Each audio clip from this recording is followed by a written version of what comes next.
Doing a little test here. Testing. It's just a few minutes before the seminar starts. Do you guys have any comments?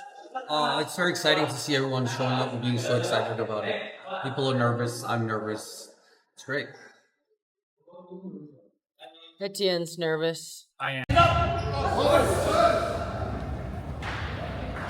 Somebody, hey! Looks up!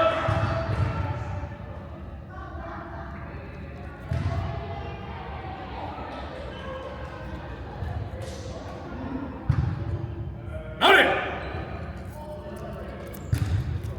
Johnny, hey!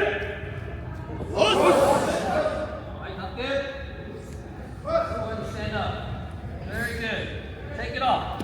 Let's come! Shoot! Hey, Jonesy!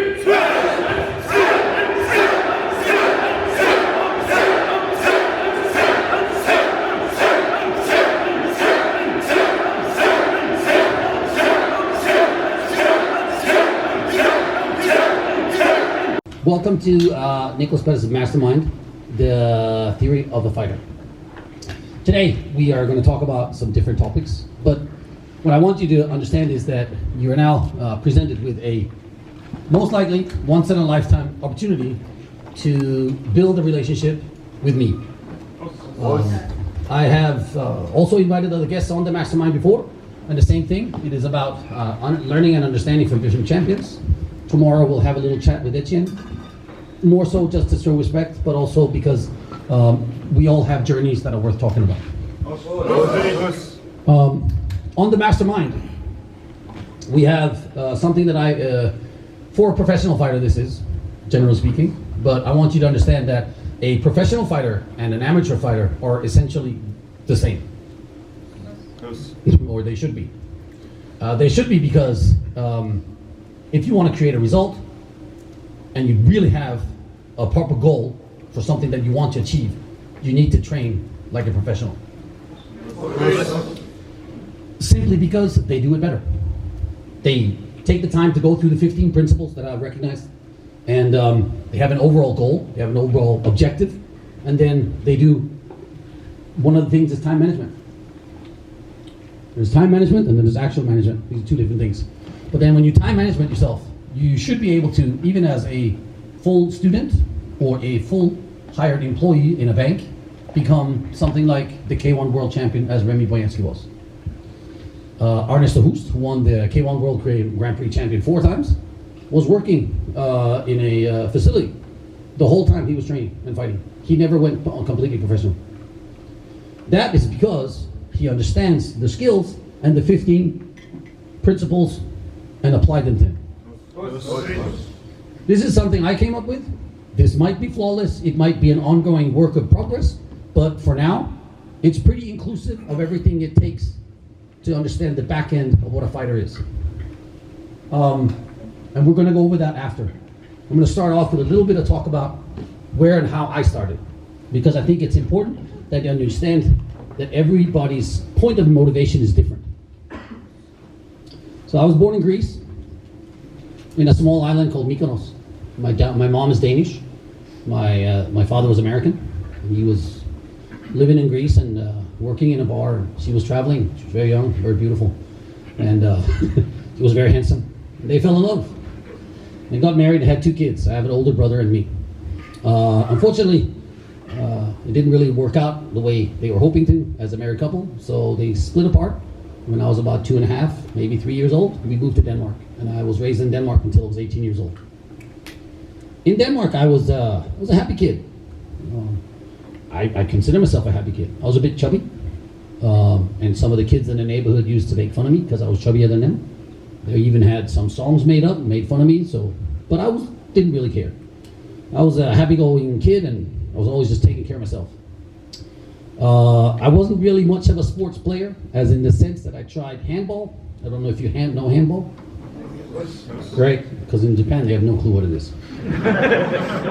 They put me in the goalkeeper because I wasn't very athletic. They say, yeah, just stand over there and stop the balls from getting into the goal. It hurts. And so I switched from handball. I went to cricket because a bunch of my friends were like, "Oh yeah, you play cricket, great." So I went there. They're like, "Oh yeah, you should catch the ball over here." So then I was a keeper. It hurts. It didn't work out very well, and so I gave up on team sports pretty much. Used to really love riding my BMX. I would salvage parts and build them and rebuild them and just jumper and go in the parks and do jumps and stuff like that. And I really enjoyed that because it was me that was in control of myself. And I think it was about in the 5th or 6th grade where they had these not competitions but for sports events for kids in Denmark. So all the kids in elementary school, they have a choice of running 1 mile in a park or 2 miles or 3 miles approximately. And everybody that I knew in my class were like, yeah, fuck that fuck that 3 miles. We're gonna do the 1 mile or the 2 miles. So everyone chose the shorter distances. And for some reason that triggered something inside me.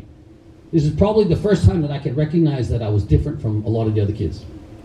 I chose the 3 miles. Not because I was a runner, because I was not. Remember, I was a chubby kid, not really in shape. But I chose the 3 miles anyway, because it seemed like a challenge no one else wanted to do.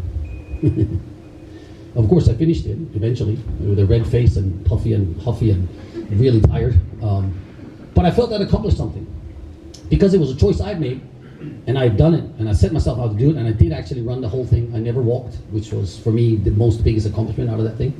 And I didn't even train for it. So I'm thinking, wow, this is probably where I learned what mind over matter really means. Anyway, fast forward a couple of years. I'm now 14. Unfortunately, I was very drunk with my friend, and we were at a party. And I was a part-time DJ at this party, so I was up there playing my stuff. And this kid, a year or two older than me, comes up and says, "I don't like the stuff you're playing. I want you to change what you're playing." And I was like, just run along, go over, play by yourself. So anyway, I was really cocky, and I said something really bad that I shouldn't have said.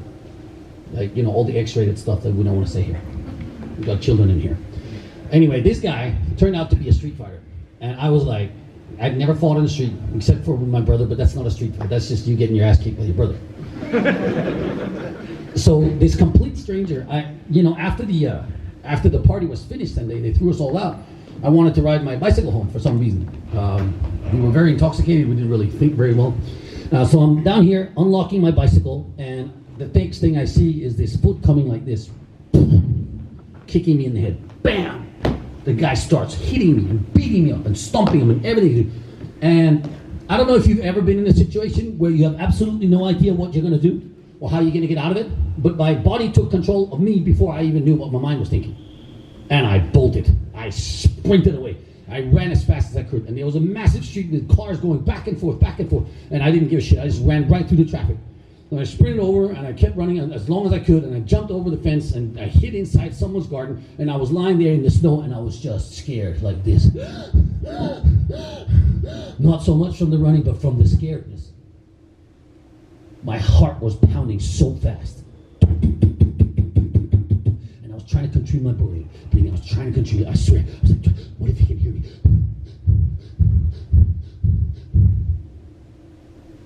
And by luck, he never found me. Actually, my friends told me that he didn't give a shit. He just walked away. But that experience for me was profoundly life-changing, because as I lay there breathing, my heart basically jumped it out of my throat. I realized that I didn't like the feeling of being that scared. I didn't like the feeling that I didn't have the courage to stand up for myself. Let alone, I wasn't prepared when he started soccer ball kicking my head. But even then, it's like when you're not prepared for something and it happens and you can't take control of yourself, but then fear just runs. It's the fight or flight mode. Any animal has it, any human has it. This is what we face in karate every day when someone is stronger or better or smarter and faster than you, that you think, shit, should I run for this or should I just figure out some way to fight it? Because there always is a golden combination to open the safe to beating someone. All you got to do is analyze and figure it out, and then stick to the plan that you come up with. If the plan doesn't work, go back to the drawing board, analyze again, and go back. This is another story from More Than Mastermind. Anyway, as I lie there in the someone's garden bush and was freezing because it was snowy and cold and everything, a word came to my mind. it was karate. Inside my head, I knew I should do karate. Like, to learn how to protect myself, to learn how to take control of my fears and become strong again, you know, because that's what I wanted. At this point, strength or getting strong had absolutely, it was the most abstract word I'd ever thought about. And I had no clear definition for it. Most of you guys have probably been training for years and thinking, yeah, but what is real strength? Yeah, sometimes I can beat up some of the younger guys, or I can beat up some of the older guys, and some of the bigger guys, and smaller guys, but what is real strength? Because when someone comes in who's fresh and smarter and faster, whoa, I thought I was strong. Maybe I'm not. And that's the ongoing quest and the beauty of martial arts, that it never stops. And you're able to learn something new from someone anytime, any given time, on any given day.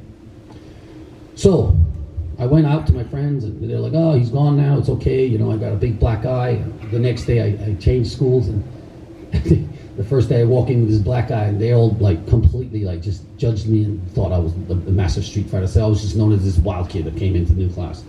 In fact, it's not true.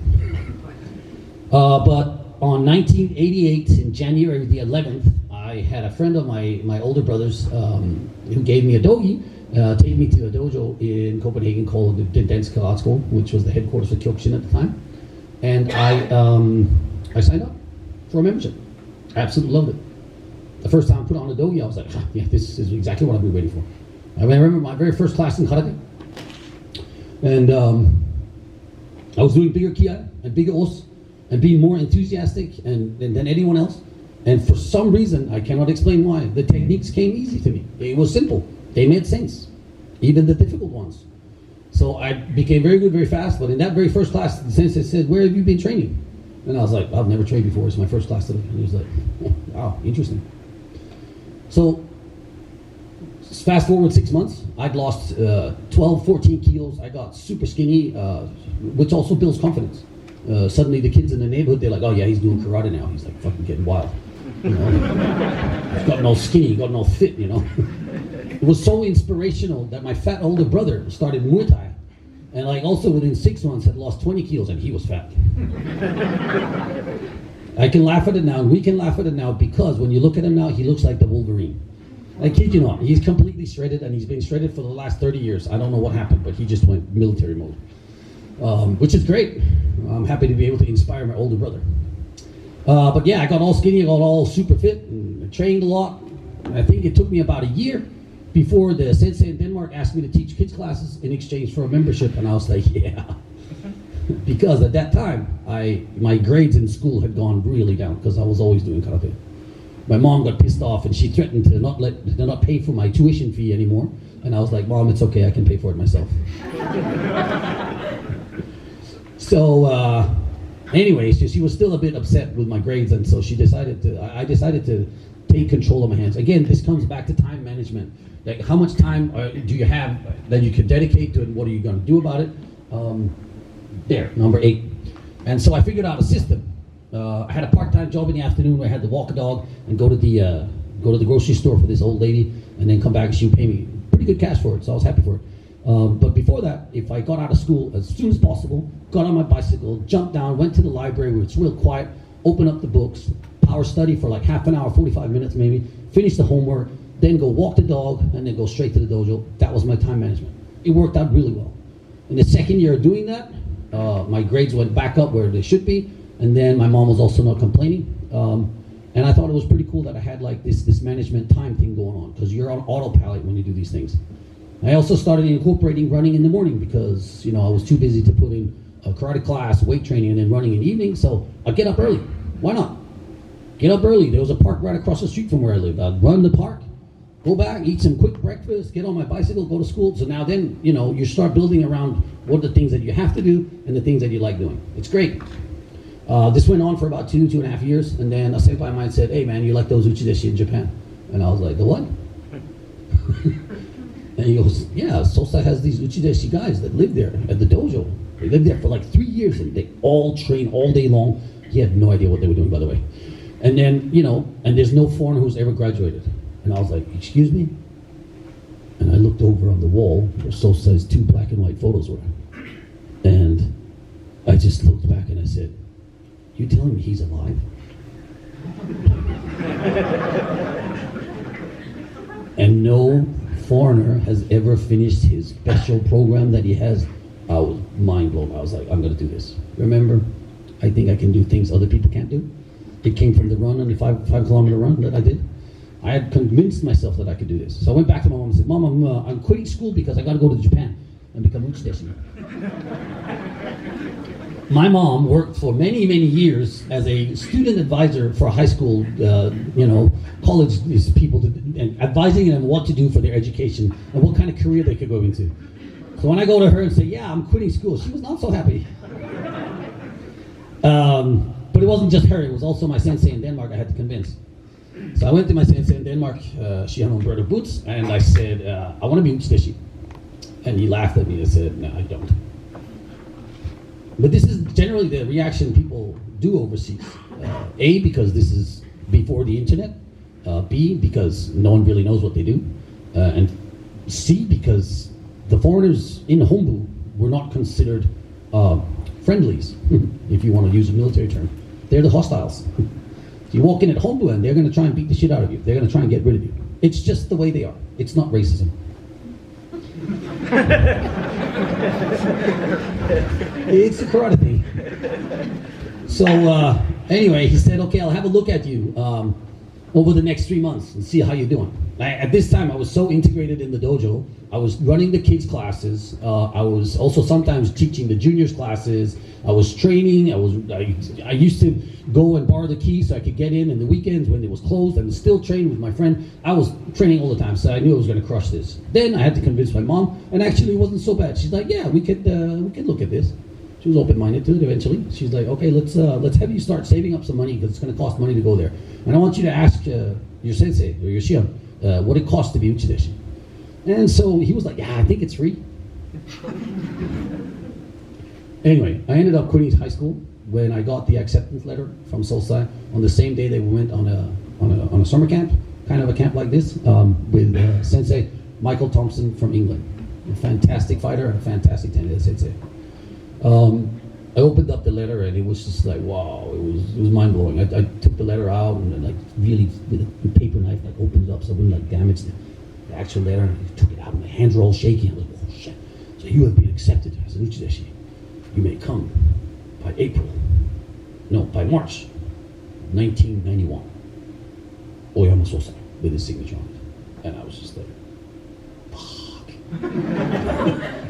It was amazing. Awesome feeling. Anyway, so I quit high school after that and I ended up working in the dojo, doing repairs and teaching classes. And I stayed there for about 8 months and saved up all my money. And then about 2 weeks before we're leaving, Shion calls me up and says, yeah, we got this fax from home. I need to talk to you, so you better change because I will take you out for lunch or dinner or whatever it was. And he was very serious. Didn't understand why. We're in the car, and we're driving down to this restaurant. He didn't say a word, and I was like, really strange feeling. We get to eat, and then after we eat, he hands the fax over to me without really saying anything. So you should have a read of this. Then it says, oh yeah, by the way, the tuition fees for the uchideshi is $350 a month for 3 years. And I was just like calculating, yeah, I've got about a year and a half up now, saved up if I don't spend any money on anything else. And then he's like, I don't know if you've got enough money, maybe you should stay in Denmark another year. And I was like, no. Anyway, I went back to my mom, convinced her, she was happy to help me. She's been the biggest support of my life during this whole journey. And she passed away last year, so may she rest in peace. But for real, she really encouraged me along the way to get there, get it done. I ended up moving to Japan on March 27th in 1991. I arrived in Japan as a 72 kilo, same height as I am now, skinny kid, shaved head, and ready for rock and roll. We walk into the Hombu dojo, my sensei and I, and there's a uchideshi standing there, and he goes, "Os, nanda goyo desu ka?" And that's how anybody gets greeted at Hombu when they first walk in, but they used to anyway. So this would be my second year, my 1 year above me senpai, Kururo senpai. He's a very nice senpai actually. Then we somehow conveyed to him, because he doesn't speak a word of English, somehow we conveyed to him that we're here to meet Sosai. So he calls up and they call up, they run back and forth. There's a lot of fuzz going on. I'm just standing there going, wow, I'm at Hombu dojo. Anyway, they tell me to sit down, so I sit down in the lobby, and in front of me there's this glass case. Now, if you haven't been to Hombu, let me explain to you. There's a glass door on the outside here. You walk in, the Uchideshi is always standing right there. He just stands there. We used to stand there for hours, just waiting for someone to show up. During the daytime, no one shows up, so we just stand there for hours. But then sometimes the phone rings and we've got to pick it up. Stuff like that. Go get this, do this. That's just called lobby business, basically. Anyway, you walk in, there's a black belt's room here. Right beside it, with a wall between them, is the front desk. Then there's used to be a picture of Sosai fighting a bull here. And then you'd walk in, and there's a staircase to go up to the second floor dojo. There's a first floor dojo right here. It was very small. We used to do the fighting training in there. The dojo in the second floor was about the same size as this stage. I kid you not, it's about this size. We used to train 20 people in there. Like, bashing the shit out of each other. Above the second floor, the stair goes up to Sosai's office. Anyway, right here in front of between where the front desk is and the first floor dojo is, there's this glass case with memorabilities of what Sosai has gotten from different places, and also stuff that he's received or won. And it was kind of cool. I was like really like mesmerized by it, going, wow, it was really cool. Anyway, my branch chief goes upstairs first and he talks to Sosai for about an hour, and I'm just sitting there. While I'm sitting there, it's just like this guy Kudo-senpai standing over there where the glass door is, and he's like, every 10 minutes, he jogs over where I can't see him because he's behind the thing, right? So he's like this. Oh, she says you can't walk, by the way. We have to run. You go from here to there, you have to run. There's no walking, right? So he runs over, and then I can hear something. And he runs back. And, you know, I saw him do that 3 times. I've been sitting there for about half an hour right now. I was like, God damn, I gotta know what he's doing. This is so weird. So I saw him the 4th time, he jogged back over there. And I looked, he was on his knuckles doing 50 push-ups. I was just like, holy shit, these guys never break. They never take a rest. No wonder he's huffing and puffing. I was like, oh shit. Man, I'm just gonna get stronger just by breathing the air in here. Suddenly, the phone rings. Beep! He goes, and he comes over to me and goes, he's just speaking something. I have no idea what he's saying. Right? He's like, what? And he goes, okay. And then so I figured he wanted me to come with him. So we sprint up to the 3rd floor, out of breath. We stand in front of Sosai's door to his office. He goes, and I'm just like going. At that point, I had actually made an effort to study it and speak Japanese before coming over. So my sensei had given me these demo tapes for speed learning. And you'd push the tape recorder. This is a tape recorder, right? And it would go. Nihongo no hatsu dai ichibu a I u e o. And that goes on because these are all the pronunciations of how to say the vowels in Japanese, right? And it like takes 10 minutes to do that. I learned to say the first part, which means Japanese pronunciation, level 1. It's not exactly that gave me conversation level with the senpai. Anyway, he's like, because he has to hurry to get in, right? So I didn't get a word. I just said, Os! So he opens the door. He goes in, she goes, Os! And I go in and go, Os! And it's like, Oyama Mastatsu was sitting over there behind his desk. And slowly as a bear, he rises up. And he goes, welcome to Tokyo. Perfect English.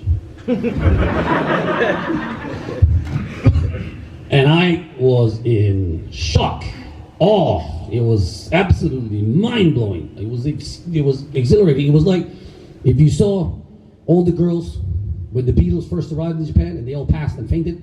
I felt like that. Out-of-body experience. He comes over, he shakes my hand, pats my face. This is a thing Sosai used to do. Oh, young boy. And then he'll touch your chest, and he'll grab your hand, and you're holding this hand that has killed bulls, fought bears, probably slain human beings that we don't know about. And it's just like, holy, like I've never felt a hand like that. When he closes his fist, it wasn't 4 knuckles, it was 1 knuckle. And he was holding my hand and looking me in the eye. And I just started shaking. He's like, sit down. We had a translator, my brother, she was there. We sat down and he starts talking to me. And I don't remember this at the time, but it was told to me after. But the main thing that he said to me was, look, you've now given up your country and given up your family, and you've come here to dedicate yourself to me. I want you to look at me as your father and your mentor and also your sensei. In exchange for this, I want you to train very hard. I want you to train harder than everybody else. I want you to get a black belt in 1 year. I want you to get a second dan in 2 years. I want you to get a third dan in 3 years. You go back to Denmark You become my arms and legs, Zuchi-deshi. Represent me. Spread the word. Spread the knowledge.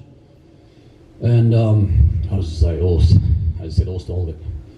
I was just mind blown. I couldn't stop shaking the whole time. Eventually, we make our way out. We get into the dorm. Life is completely changed. I'm now living in a dormitory room with 14 or 15 other kids in a room about the same size as this.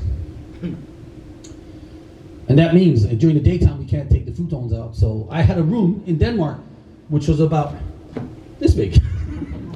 So I wasn't really used to the small quarters. It's quite the effect to have to live with a whole bunch of other kids that you don't even speak a language with. Also, you don't understand the rules of engagement when a senpai and a kohai is there. Super strict, way stricter than any dojo in Japan. If you take the Honbu standards for being what the standard is in Japan, you're gravely mistaken. The standards for other dojos is pretty much the standard that you have here. I'm not trying to down talk anyone or saying you're doing anything wrong. You're doing it absolutely right. I'm just saying Honbu was different. Honbu was different because Sosai was there. And because there was a lot of aggressive, very old school senpai that wanted to somehow uphold the old traditional ways. I've gone to dojos all over Japan and trained with lots of Japanese champions, with dojos where everyone's super relaxed and super friendly. After class, they go out and drink beers together and have a great camaraderie and everything. It just doesn't happen at Honbu. It never happened, not like that anyway. Which is sad, because I think they're missing the point of what karate is really all about. And at the same time, it's Honbu, so Honbu should be different. So, for us Uchideshi, we, for example, when a senpai comes in the room, you have to stand up and greet him, and he'll tell you, you can relax. Then you sit in seiza. Then he says, you can relax. Then you sit like this with your legs closed. Then he says, you can relax, and you can put your hands here. As a first year Uchideshi senpai, I had 8 of them. They were running in and out of the dorm all day long. I was either busy cleaning, training, or doing something, or standing up and sitting down for some senpai all day long.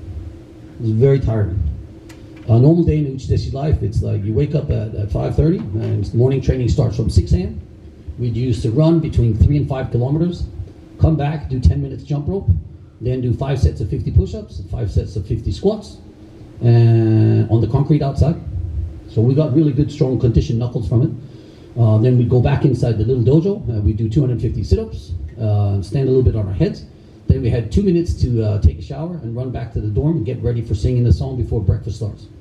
Then we had 30 seconds to finish breakfast as a first year Uchideshi, so that we could run back to the dojo and start cleaning. At 9:30 in the morning, Sosai would come and talk to us, what we call the morning ceremony. He would inspire us, or he would talk about random things, or really important things. Or sometime a senpai of mine got into a street fight and got his jaw broken, but he beat the other guys up too. With a broken jaw, he had beaten up the other guys, but got arrested for it. Sosai was very happy about this. He spoke about it for months. It's like, yeah, even with a broken jaw, he fought. This is inspiring to Sosai, so this must inspire us. Now the thing is that this is probably something that you wonder and think about. In Japan, Kyokushin karate is known as the Kenka karate. Kenka karate means the street fighting karate. There's a book about it. Sosai wrote it. Kenka karate, street fight karate. It's true. I literally was inspired by the Karate Kid movie to become to start karate. It was my foundation, and the Karate Kid, it does something really beautiful. It's like they work around the concept of sentenashi, which means you do not strike first. You go to Okinawa, this is also what they tell you. It's like, yeah, don't strike first. This is our principles. We don't fight on the street. We'll go to the last extreme. If we're about to die, we will defend our sins. This is absolute bullshit, because all the young people that do karate in Okinawa, they street fight all the time. Exactly, because they can't fight in the dojo, they take it to the streets, so they test it there. It's understandable. You want to know if the craft that you're building, if it's worth something. But like I said, in Kyokushin, we're happy enough to do it, in the dojo and test ourselves on multiple levels.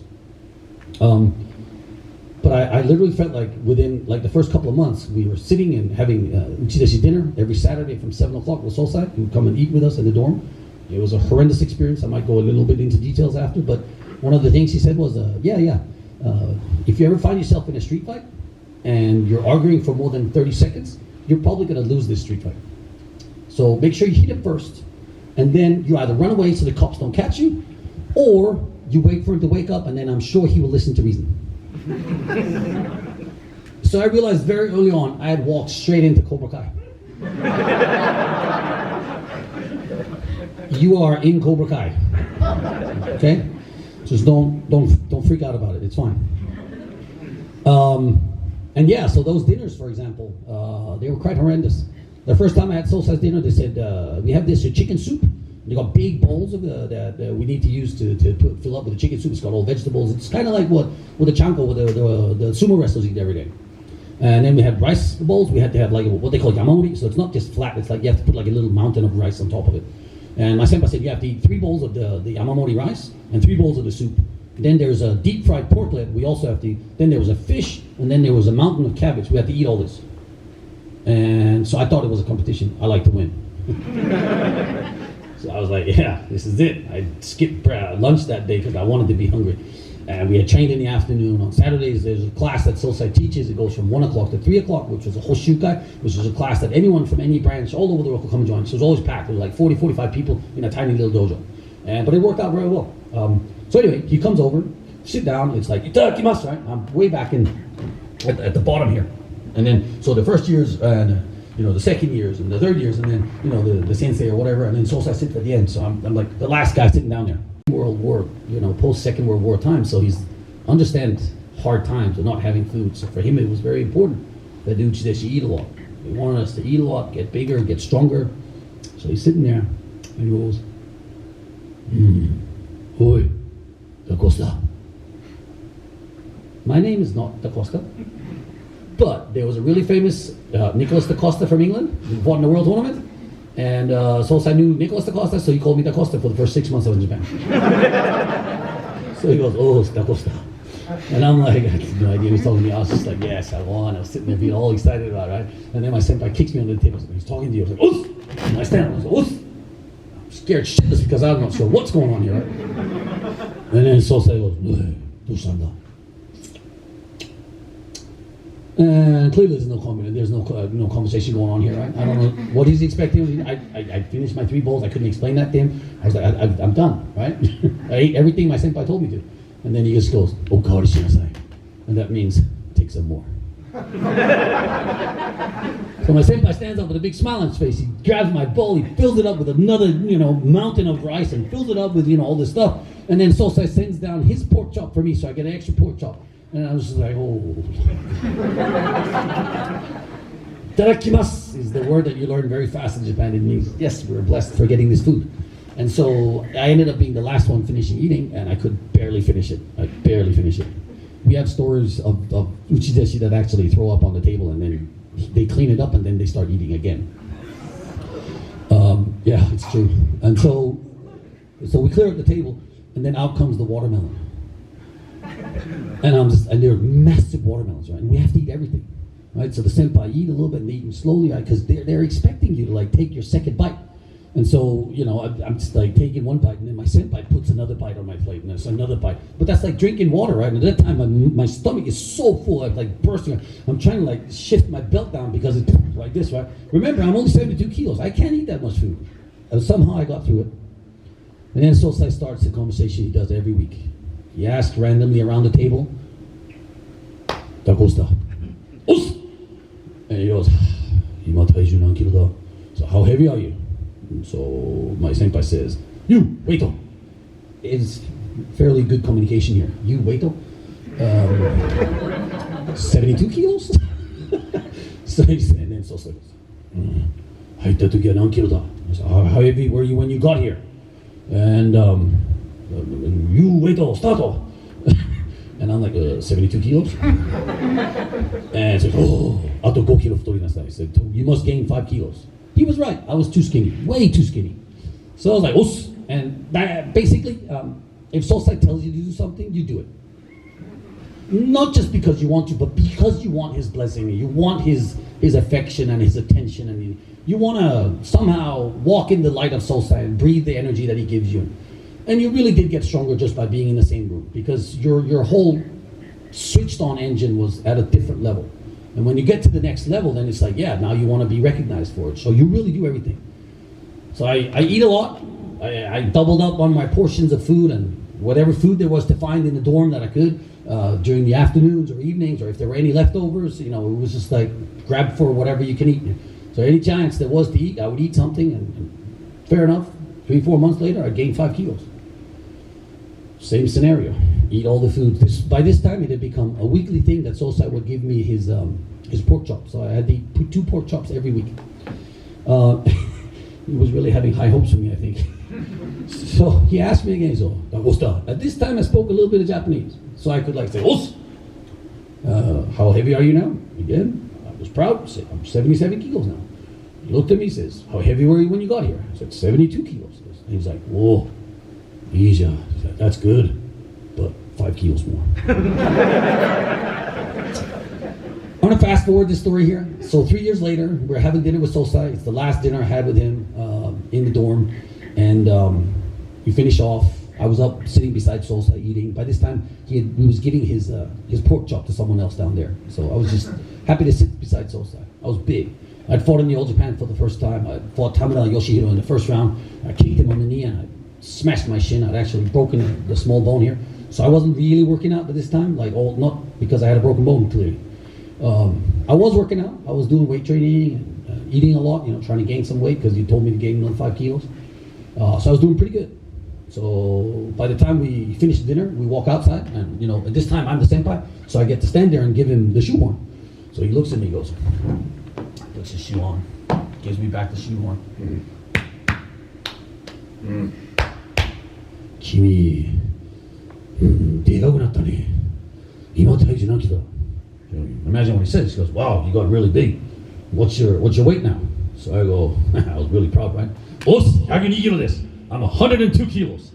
And he goes, 入った時は何キロだった? おっす、72キロでした. So how heavy were you when you started? I said 72 kilos. I was super proud. He'd been for the last 3 years continuously telling me to gain weight. Right? And he goes, しかし、太りすぎだよ. But now you're too big.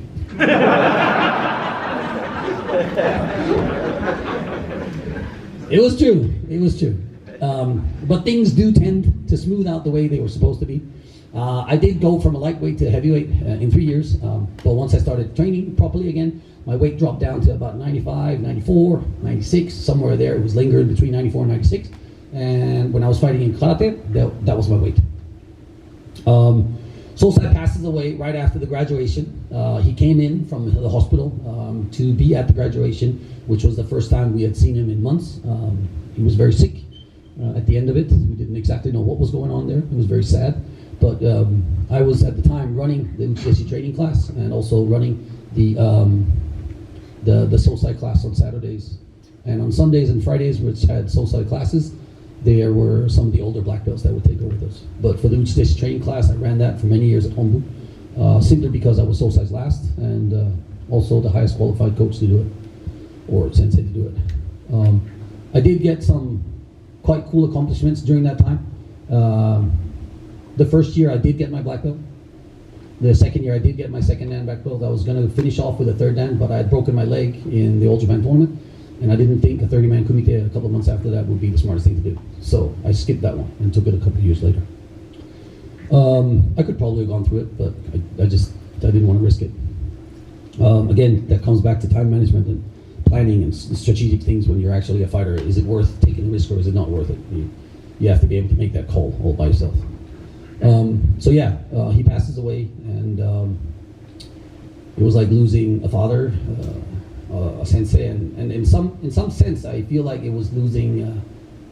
Kyokushin was never going to be the same after that. And as most of you who have done Kyokushin for a long time, you will know that is the true feeling. You're probably not affected as much because you're in Canada. Maybe you started here in Canada. Maybe you've never been to Japan. And there's really not that much information, crossover, there's not many friendships. The probably interaction is between senseis that come here and teach and that. But for me, it had a huge impact. And slowly for me, my interest was, I don't know, it wasn't the same.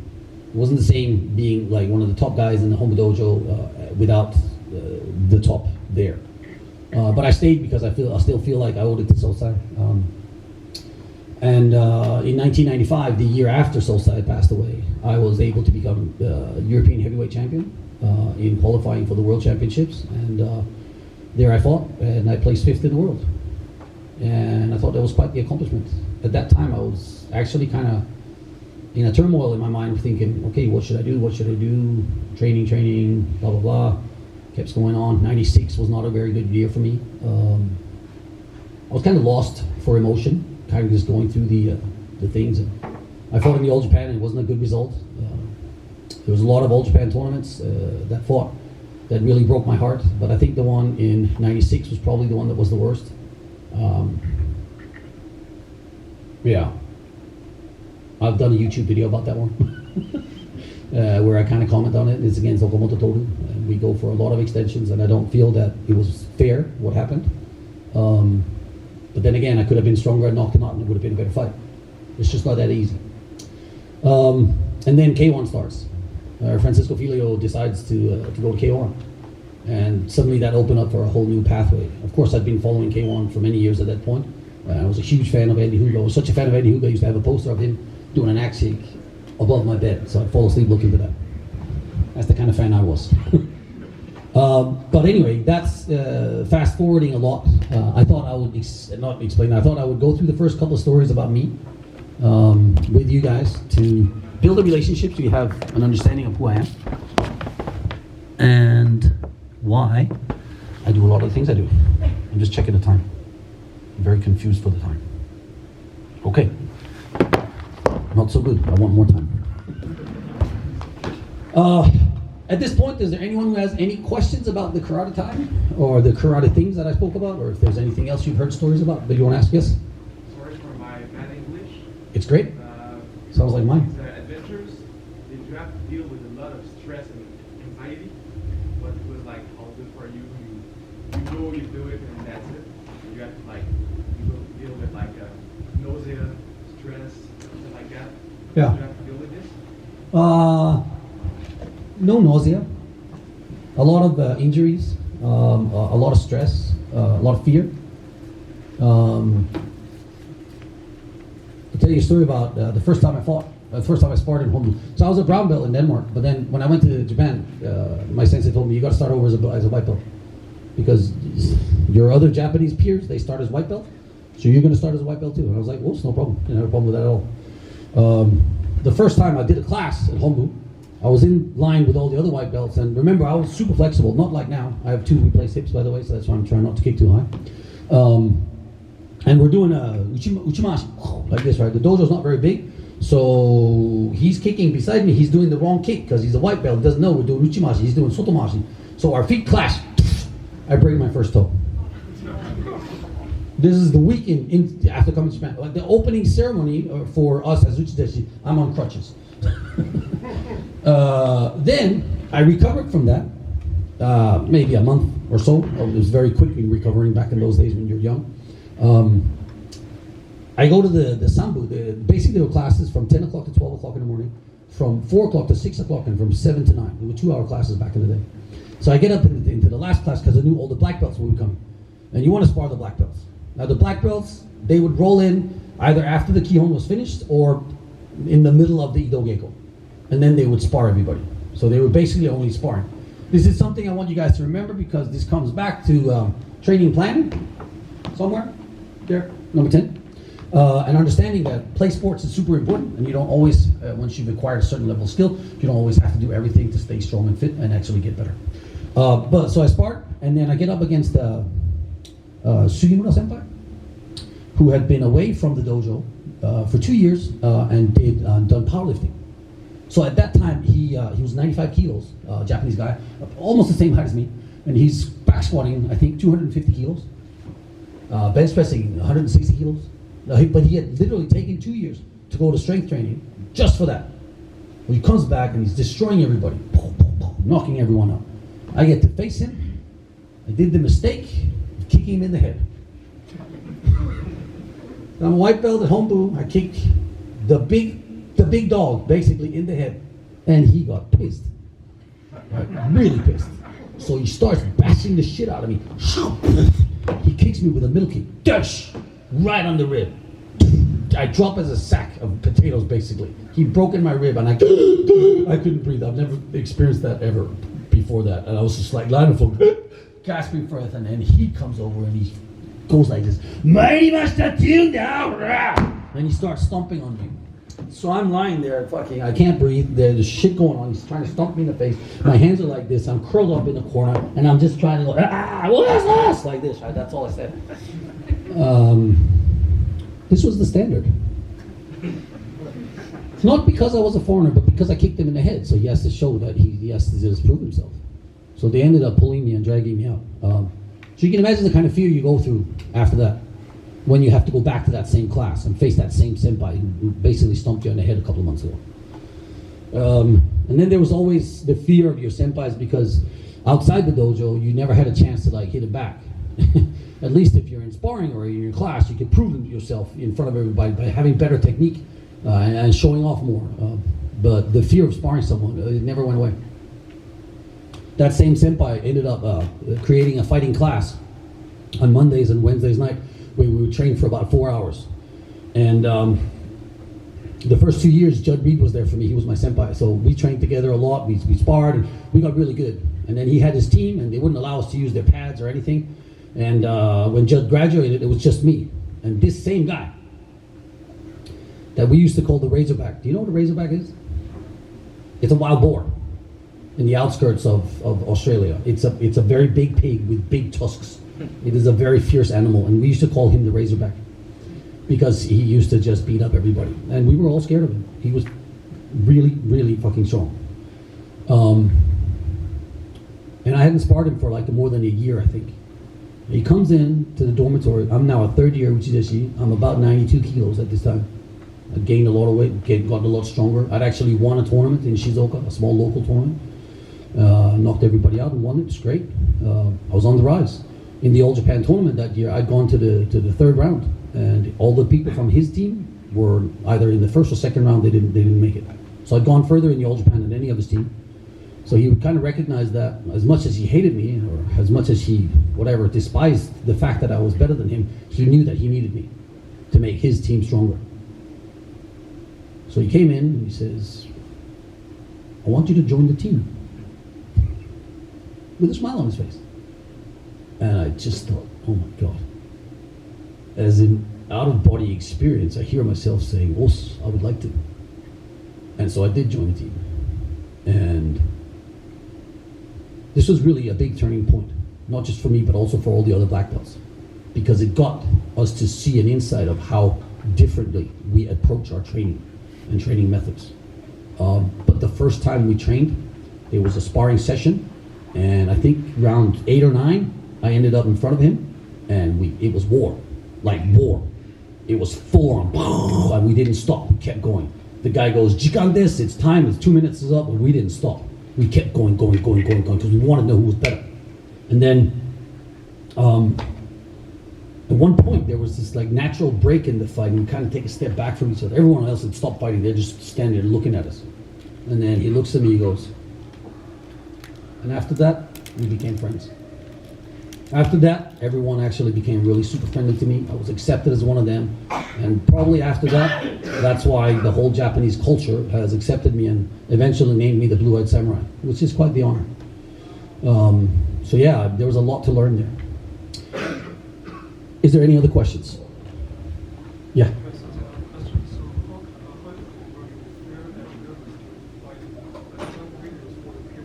Yeah.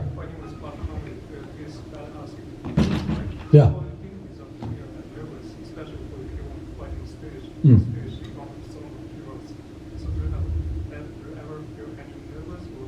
Of course you're nervous, but I know he's nervous too. Everyone's nervous. I'm pretty badass too. I wasn't scared about Hari. I mean, I knew I probably didn't have a chance of winning, but I was gonna not give up. During that fight in the first round, he broke my arm. And I went out to the corner, and you have a minute break, right? And I said, "Hey, I broke my arm." And he's like, "What? Did you break his arm?" He's like, No, he broke my arm." And I was like, and then he goes, "Oh, should I throw the towel? Should I throw the towel?" And I said, "Hell no. It took me 5 years to get back to the ring. I'm going back in the second round." And I went in there and I did what I could. And then, he kicks me in the arm and it's over. But the thing with fear is, and that's a calculated risk. It is probably the most stupid thing you can do, to walk into a fight with a broken arm. But I wanted to be there. I wanted to give him everything. I didn't want to walk away. So yeah, I went back after 5 years and I broke my arm and finished, right?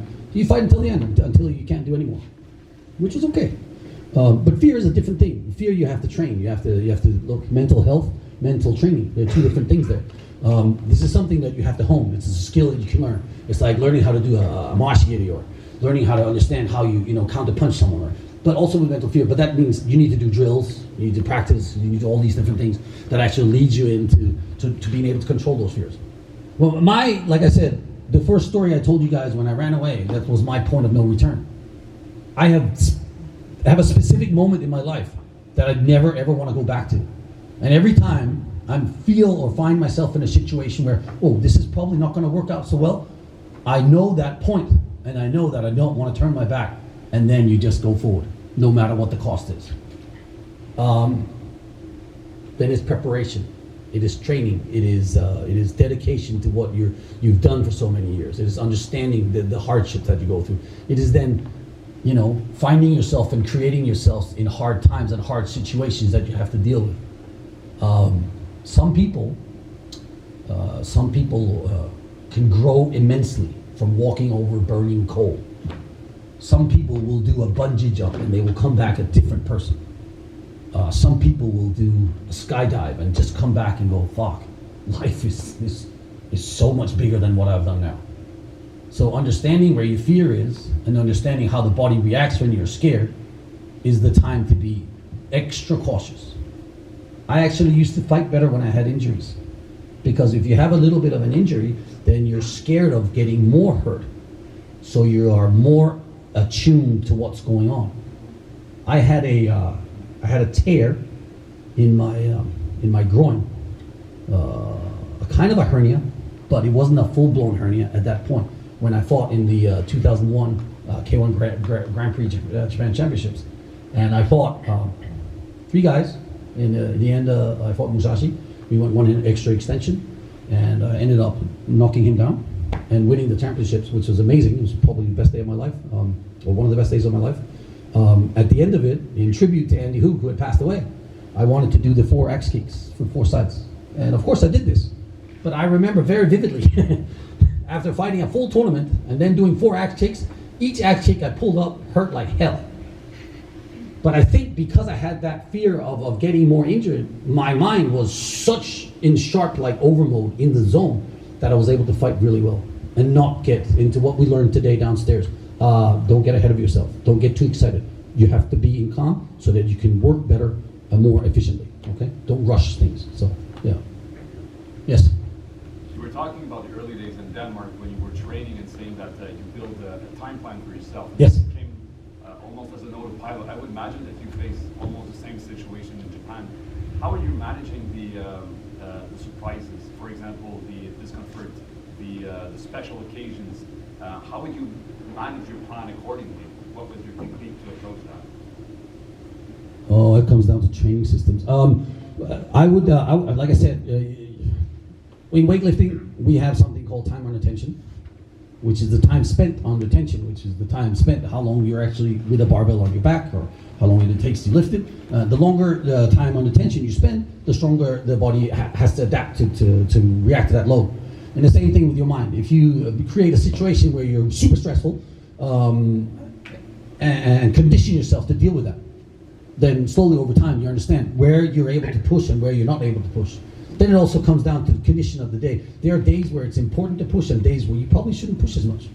For this, you need a diary. You need to write down everything, how you're feeling. You need to write down everything, what are you eating, how much you're sleeping, what you weigh, and how was the output of that? How did the training go? Like diaries, I have 10, 15 years of diaries. Every day recording everything I felt and what I felt good about and bad about. And brutal honesty, no one needs to ever read those diaries. You don't have to give them out to anyone. It's for you, so you can go back and you can study yourself.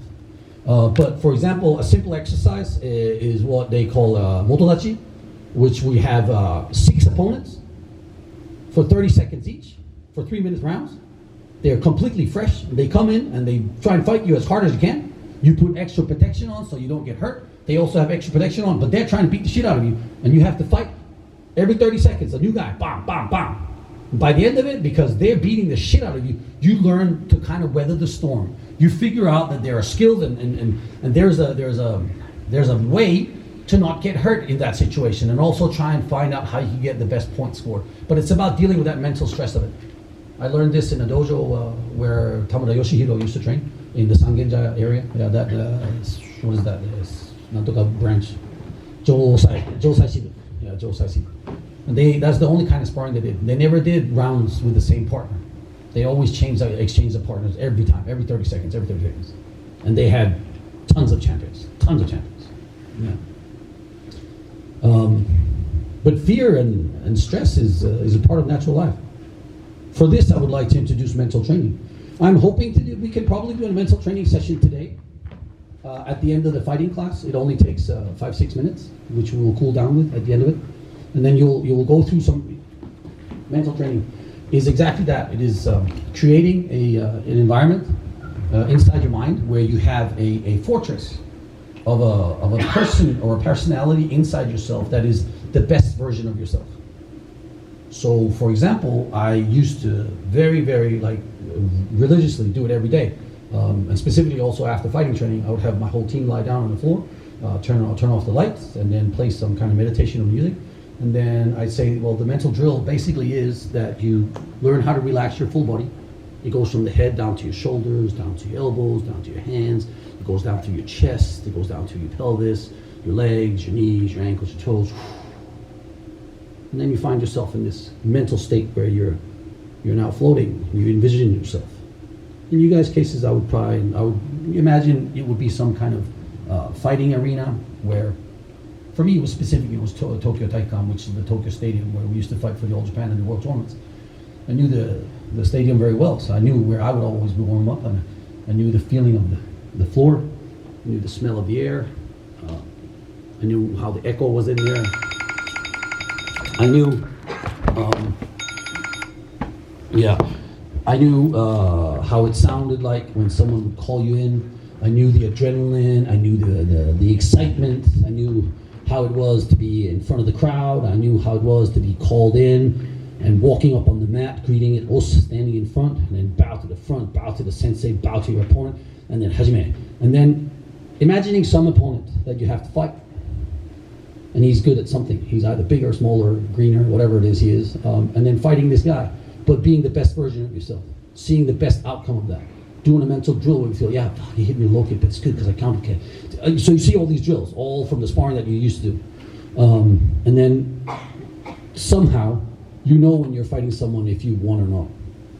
The judges don't always know, but you know. And then you step off, you greet, shake hands, walk off the mat. And then by the time you're walking off the mat, the mental drill is now finishing off. So you're walking off the mat but back into yourself. And then you slowly wake up, done. This system I implemented the second time I fought in the World Tournament. I had a very clear vision of exactly who I was going to fight all the way up until the best 8. I was planning on fighting Tamada Yoshihiro in the best 8 for the 3rd time. I was going to fucking beat him that time. Then he loses to Alexander Pichkov. And I didn't have a vision of this guy. Every fight went what I went through, and I can go through that fight exactly what happened. There was a fight where I went 3 rounds and I won on boards, and that was planned, which is the stupidest thing that anyone can ever do in a tournament. But I wanted to prove a point, not just to me, but to all those Japanese who've been doubting me. They said he doesn't have stamina, he doesn't know how to fight for 3 rounds. This and that. They had all these ideas. There was a whole like acknowledgement and understanding. Like the way to beat Nicholas was to not fight him to win, but just to hang on, because then the judges will have your back. And this is true. I actually know this for a fact, because they had a branch chief meeting where they actually made that decision. I didn't know that until after. So at the time of the last World Tournament, I knew this was going to be the last time I was going to fight karate. So I wanted to prove a point that I could go 3 rounds. I just picked the guy that I thought, this guy, Adachi, yeah, he's probably easy enough that I could just go 3 rounds with him. So I fought not to win him. I fought to not to lose and not to win, but just to hang on and go until the boards and the breaking came, and then I won the fight. Exactly as I planned it. The next fight, the guy thought I was going to fight him like that. I completely changed up the game plan, and I played with him. That was Kadoi, another Japanese guy. So the funny thing is, I've never lost to a Japanese fighter in the world tournaments, but I've lost a lot to them in the Japanese tournaments. But that's just like the strategy and planning out. But then again, it was all mentally rehearsed. So by the time I got there, the body did exactly what I needed to do. And this is something that is not often talked about. We're totally in the mastermind right now, by the way. This is totally not talked about enough and not appreciated enough. And it sounds kind of far-fetched. And how do you actually implement that in the training? I did it by 2 things. We used to train fighting squad on Monday, Tuesday, Thursday, Friday, 4 times a week. It always finished with sparring and then burpees and crazy shit. And then it was, so it's already programmed into the training. There's that 5-10 minute section that's part of the mental training, and it's all coached and rehearsed through, and you talk about it and say, what is the objective of this week's mental training? What are we trying to get out of it? What are the things that you're struggling with? What are the things that you're not so good at, right? Is it flexibility? Is it stamina? Is it strength? These are all part of the mastermind that we can talk about. Now look, the next training starts at 1 o'clock, which is going to be a fighting session. I don't mind talking a little bit, 5 more minutes maybe, but then I think I need to give you guys a break. So you can go downstairs and just like chill, stretch out a little bit, get ready for the next class. So I'll take another question. If anyone has anything. Yes? Were you practicing weapon and other kind of fighting?